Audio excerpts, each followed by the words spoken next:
ጭንቀቴን የሚያውቀው እረፍት የሚሰጠኝ አንተ ብቻ በልቤ ውስጥ ያለው ሁሉም ነገር ምንም ሳይቀር ታውቃለህ።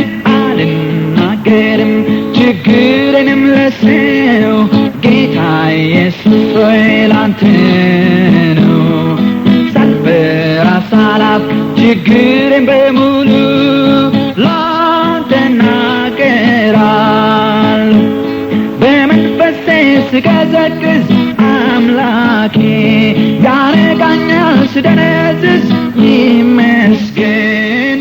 ማንም አያውቅም ያየሁትን ችግር ከጌታ ኢየሱስ በስተቀር ጌታ ብቻ ነው ጭንቀቴን የሚያውቀው እረፍት